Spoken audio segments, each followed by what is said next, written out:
Compared to the awesome juggernauts that are the United Democratic Party and People's United Party, the nascent Belize Progressive Party is the little engine that could.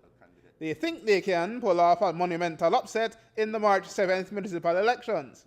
But this time, because of all that is arrayed against them, even political leader Patrick Rogers wasn't so sure. In all our years that we've had championing building an alternative movement for this country, one of the hardest problems we've had is to find candidates because of the fear of people living and the victimization they face. So when we undertook contemplating these municipal elections, our first thought were that, you know what, we said we wanted that re-registration before any election was held in this country.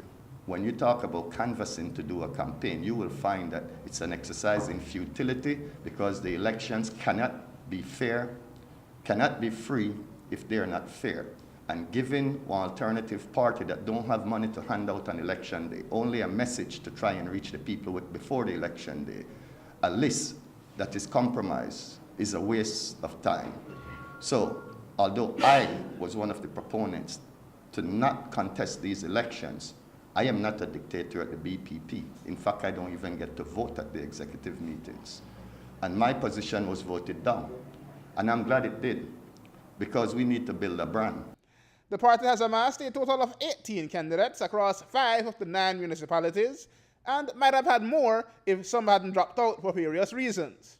The result is a mix of familiar faces, such as party chairman Parker Smith, who leads the 5-man Belize City slate, and Charles Leslie, who heads the Belmopan slate of 4, and newcomer Rudy Wade, who for now is the only man standing in San Ignacio, Santa Elena.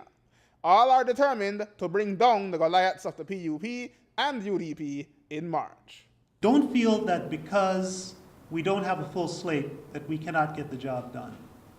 First and foremost, we just need the opportunity to demonstrate our wherewithal, to show what we can do. And the only way we can do that is if Belizeans, city residents, vote for the B.P.P. Residents of Belmopan, 36 years, and we have been listening to the PUP and the UDP argue about potholes and who stole from us the most. Really? Are we really going to consider these people on March 7th? I was a victim of police corruption and brutality 8 years ago. Upon recovery, I decided that this system had to change. So I ran as the first independent chairman of Placencia in 2010. I won. I completed my entire manifesto in 3 years, applying good governance and especially transparency. It worked. I put in the groundworks. I visited 3/4 of the Twin Towns already. And I am not engaged in decoration. If you drive along San Ignacio and Santa Elena, all you see is red and blue flags. Red and blue. Then they no vote, I like to tell this to the PUP and the UDP. Then they no vote. It's the residents. But what are residents expected to vote for? True to their core principle of thinking outside the box, Rogers told us the B.P.P. will present an integrated, decentralized approach to municipal government and set Belmopan a-shaking. Example, the issue of crime in the old capital. For you to tell me that the mainstay of our city council, the streets and drains and we're saying that that is our problem, right?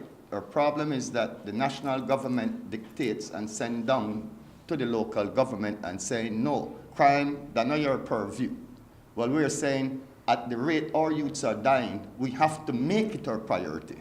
And we're saying that precedents have been set where they've gone outside of the norm to accommodate special interests. And I use the example of tourism where they introduced tourism police. So if the resolve of the citizens of Belize, after voting in one B.P.P. government that is championing that compassion and crime, that 2 are the things we want to bring to the city council. Yes, the other stuffs are there and will be given attention, But we believe that we shouldn't be prioritizing building streets without proper drains at the expense of our 60% of the high school age kids that are not currently in school in this city. Aaron Hughes reporting for News 5.